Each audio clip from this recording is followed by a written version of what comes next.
ইতিমধ্যে আমাৰ তৃতীয় কাৰ্যসূচী আছে বিশিষ্ট সাংবাদিক তথা নাট্যকাৰ মাননীয় শ্ৰীযুত প্ৰয়াত নিপেন বৰুৱা ছাৰৰ প্ৰতিশ্ৰুতিত মাল্যৰ্পণ আৰু মাল্যৰ্পণৰ কাৰণে আমি আমন্ত্ৰণ জনাই আনিছোঁ আমাৰ বৰপেটা বিশিষ্ট সাংবাদিক তথা সাহিত্যিক মাননীয় শ্ৰীযুত দিলীপ কুমাৰ শৰ্মা।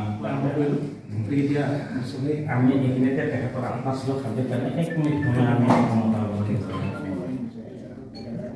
আমি নিপেন বৰুৱাৰ বা ৰূপন হাজৰিকাৰ নিচিনা ব্যক্তিত্ব বা অনুৰাধা চৰণ দাসৰ নিচিনা ব্যক্তিত্ব আমি যদি পাহৰি যাওঁ, আমি এই কথা ভাল যে হয়তো কেইবছৰ পিছত আমাকো নৱপ্ৰজন্মই পাহৰি পেলাব। আমাৰ অনাগত এটা ডাঙৰীয়া আৰু লগতে আমাৰ আমন্ত্ৰিত কৰি অনা আমাৰ অতিথিসকলক বঁটা প্ৰদান কৰিবলৈ অনুৰোধ জনাওঁ।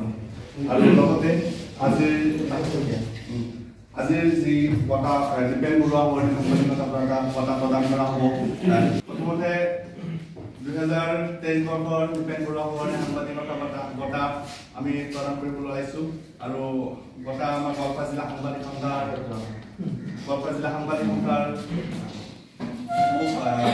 সভাপতি তথা অসমীয়া প্ৰতিদিন কাকতৰ সাংবাদিক আব্দুল সুবাহান ডাঙৰীয়াক বঁটা প্ৰদান কৰিবলৈ অনুৰোধ জনাওঁ।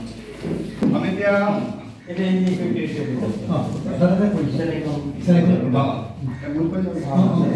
আমাৰ নিপেন বৰুৱা সৱৰ্ণী সাংবাদিকতা প্ৰদান কৰিবলৈ এখন চেলেঞ্জাৰ সম্বৰ্ধনা জনাবলৈ গোৱালপাৰা বিশিষ্ট সাংবাদিক দিলীপ কুমাৰ শৰ্মা ডাঙৰীয়াক অনুৰোধ জনোৱা হ'ল।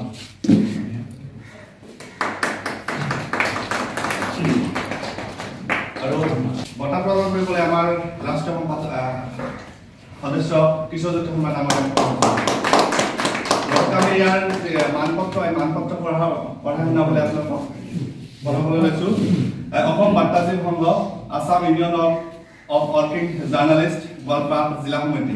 মানপত্ৰ নিপেন বৰুৱা সৱৰ্ণী সাংবাদিকতা বঁটা 2023, মান্যবৰ শ্ৰীযুত আব্দুল সুবাহান, সাংবাদিক, অসমীয়া প্ৰতিদিন, গোৱালপাৰা। শ্ৰদ্ধা ভাজন ৰাখোঁ। জয় জয়তে অসম বাৰ্তাজীৱী সংঘৰ গোৱালপাৰা জিলা সমিতিয়ে আগবঢ়োৱা নিপেন বৰুৱা সৱৰ্ণী সাংবাদিকতা বঁটা 2023 লাভ কৰাৰ বাবে আপোনালৈ অভিনন্দন জ্ঞাপন কৰিলোঁ। সাংবাদিকতাক পবিত্ৰ বৃত্তি হিচাপে গ্ৰহণ কৰি আপুনি আপোনাৰ অঞ্চল তথা ৰাজ্যখনৰ সাৰ্বিক স্বাৰ্থত দৃঢ়তাৰে আপোনাৰ কলম চলাই আহিছে। আপোনাৰ প্ৰকাশিত বাতৰিয়ে লোকচক্ষুৰ আঁৰৰ বিষয়ে লোকচক্ষুৰ সমাজলৈ অনাৰ ঐকান্তিক প্ৰয়াসে আপোনাক বন্দিত কৰি তুলিছে। সাংবাদিকতাৰ পবিত্ৰ ধৰ্ম, সত্য আৰু সততাৰ প্ৰতি সৰ্বদা অনুগত হৈ আপুনি তথ্য সম্বলিত সংবাদেৰে সংবাদ ক্ষেত্ৰখনক মহিয়ান কৰি তোলাৰ বাবে আপোনাক অসম বাৰ্তাজীৱী সংঘৰ গোৱালপাৰা জিলা সমিতিৰ তৰফৰ পৰা নিপেন বৰুৱা সৱৰ্ণীক এই সন্মানীয় বঁটা প্ৰদান কৰিলোঁ। আপোনাক সুস্বাস্থ্য আৰু দীৰ্ঘায়ু কামনাৰে এটি। গোৱালপাৰা, দিনাংক 28 ফেব্ৰুৱাৰী 2024 খ্ৰীষ্টাব্দ। সভাপতি সৈয়দ ৰবিউল হক, সম্পাদক জাহিদুল ইছলাম, অসম বাৰ্তাজীৱী সংঘ, গোৱালপাৰা।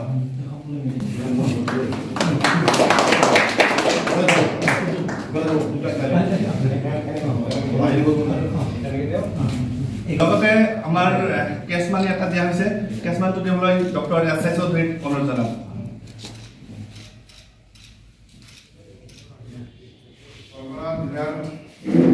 সাংবাদিকতাৰ ক্ষেত্ৰত যিটো বাটপটীয়া হিচাপে প্ৰয়াত নিপেন বৰুৱা ছাৰক আমি শ্ৰদ্ধাৰে বহিছোঁ। এই পবিত্ৰ অনুষ্ঠানৰ জৰিয়তে তেখেতক শ্ৰদ্ধাৰে বহিছোঁ।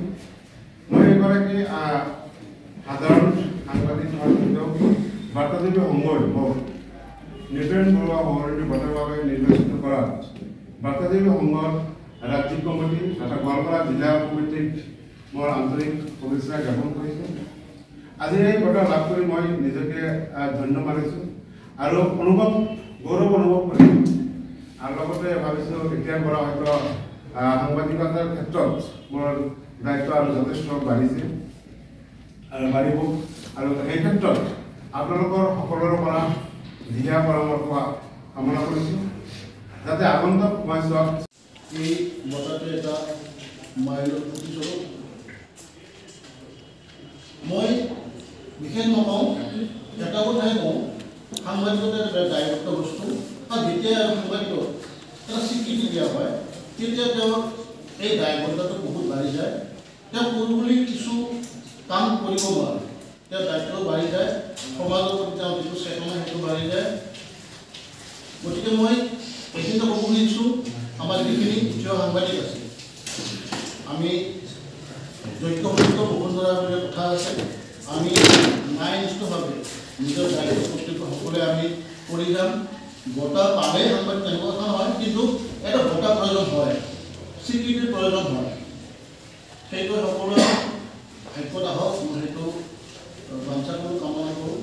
শেষত মই আজিৰ এই অনুষ্ঠানত আমাৰ আমন্ত্ৰিত অতিথি মাননীয় শ্ৰীযুত দিলীপ কুমাৰ শৰ্মা ডাঙৰীয়া, শিক্ষাবিদ ডক্টৰ ৰায়েশ চৌধুৰী, সাংবাদিক সংঘাৰ সভাপতি আব্দুৰ ৰব ডাঙৰীয়া, আমাৰ ৰাষ্ট্ৰীয় বাৰ্তাজীৱী সংঘৰ ৰাষ্ট্ৰীয় সদস্য কিশোৰজ্যোতি শৰ্মা ডাঙৰীয়া, বাৰ্তাজীৱী সংঘৰ কাৰ্যনিৰ্বাহক সদস্য গুণাধৰ ডেকা ডাঙৰীয়া, এই কথা আজি সভাত আহি আমাৰ সভা শুৱনি কৰাত মই সকলোকে শ্ৰদ্ধা আৰু আন্তৰিক ধন্যবাদ জ্ঞাপন কৰিছোঁ। আৰু আজিৰ সভাত উপস্থিত থকা আমচুৰ আৰু ছাত্ৰ মুক্তি বিষয়ববীয়াগৰাকীক ধন্যবাদ জ্ঞাপন কৰিছোঁ। লগতে বাৰ্তাজীৱী সংঘৰ সদস্য বিষয়ববীয়া আৰু সাংবাদিক সতীৰ্থসকলক ধন্যবাদ জ্ঞাপন কৰি মোৰ আজিৰ মুকলি সভাখন ইমানতে সামৰা বুলি ঘোষণা কৰিছোঁ। অভিজ্ঞতাৰ পৰা মই ধন্যবাদ আছে। বাৰ্তাজীৱী সংঘৰ গোৱালপাৰা জিলা সমিতিৰ দ্বিতীয় দ্বিবাৰ্ষিক অধিৱেশনত মুকলি সভা আৰু বঁটা প্ৰদান অনুষ্ঠান আছিলে। আৰু আজি অসম বাৰ্তাজীৱী সংঘৰ গোৱালপাৰা জিলা সমিতিৰ তৰফৰ পৰা বঁটা প্ৰদান ইতিমধ্যে বঁটা প্ৰদান কৰা হৈছিলে। আৰু গোৱালপাৰা জিলাৰ স্বনামধন্য সাংবাদিক আব্দুল চুবাহান লৈ অসমীয়া প্ৰতিদিন সাংবাদিক আব্দুল চুবাহান লৈ নৃপেন বৰুৱা সোঁৱৰণী সাংবাদিকতা বঁটা প্ৰদান কৰা হয়। আৰু মুকলি সভাত কেইবাগৰাকী আমাৰ আমন্ত্ৰিত অতিথিসকলক অংশগ্ৰহণ কৰিছিল আৰু তেওঁলোকৰ উপস্থিতিতে এই বঁটা প্ৰদান কৰা হৈছিল। আৰু কেন্দ্ৰীয় কমিটিৰ বিষয়ববীয়াসকলৰ উপস্থিতিত এই বঁটা প্ৰদান নৃপেন বৰুৱা সোঁৱৰণী সাংবাদিকতা বঁটা অসমীয়া প্ৰতিদিন কাকতৰ সাংবাদিক আব্দুল চুবাহানক প্ৰদান কৰা হয়। বঁটাত আছিলে চেলেঞ্জ চাদৰ এখন বঁটা আৰু কিছু নগদ ধন দিয়া হৈছে। লগতে আৰু আজি যিহেতু আমাৰ প্ৰতিনিধি সভাও আছিলে, প্ৰতিনিধি সভাত অসম বাৰ্তাজীৱী সংঘ গোৱালপাৰা জিলা সমিতিৰ যিটো দুবছৰীয়া কাৰ্যকাল আছিলে, এই কাৰ্যকাল ভংগ কৰা হৈছিলে আৰু নতুন সমিতি গঠন কৰা হৈছিলে। নতুন সমিতিখনত অসম বাৰ্তাজীৱী সংঘৰ গোৱালপাৰা জিলা সমিতিৰ সভাপতি হিচাপে চৈয়দ ৰবিউল হুকক নিৰ্বাচন কৰা হৈছে আৰু জাহিদুল ইছলামক সাধাৰণ সম্পাদক হিচাপে নিৰ্বাচিত কৰা হৈছে। আৰু লগতে আজি গোৱালপাৰা জিলা বাৰ্তাজীৱী সংঘৰ প্ৰতিনিধি সভাত কেইবাটাও গুৰুত্বপূৰ্ণ প্ৰস্তাৱ লোৱা হয়। বাৰ্তাজীৱী সংঘৰ গোৱালপাৰা জিলা সমিতিয়ে আজি মোক প্ৰয়াত নৃপেন বৰুৱা সোঁৱৰণী বঁটা প্ৰদান কৰিছে। তাৰ বাবে মই বাৰ্তাজীৱী সংঘক ধন্যবাদ জ্ঞাপন কৰিছোঁ। আৰু সাংবাদিকতাৰ ক্ষেত্ৰত বঁটা প্ৰদান কৰাৰ পিছত যেন পূৰ্ণতা আহে, আজি মোৰ সাংবাদিকতাৰ ক্ষেত্ৰত পূৰ্ণতা অহা বুলি মই অনুভৱ কৰিছোঁ। ভাল লাগিছে। আৰু আগন্তুক সময়ত যাতে সাংবাদিকতাৰ ক্ষেত্ৰত নিষ্ঠাৰে আৰু দায়িত্ব সহকাৰে যাতে সাংবাদিকতাৰ পালন কৰিব পাৰোঁ তাৰ আশা কৰিছোঁ। আৰু প্ৰয়াত নৃপেন বৰুৱা তেখেতে গোৱালপাৰা জিলাৰ সাংবাদিকতাৰ ক্ষেত্ৰত বাটপতি আছিল। তেওঁৰ জিলাখনত যথেষ্ট অৱদান আছে। আৰু সেই বঁটা লাভ কৰাৰ পিছত ময়ো যাতে নৃপেন বৰুৱাৰ দৰে গোৱালপাৰা জিলাত সাংবাদিকতাৰ ক্ষেত্ৰখন আগবঢ়াই লৈ যাব পাৰোঁ, তাৰ কাৰণে চেষ্টা কৰিম।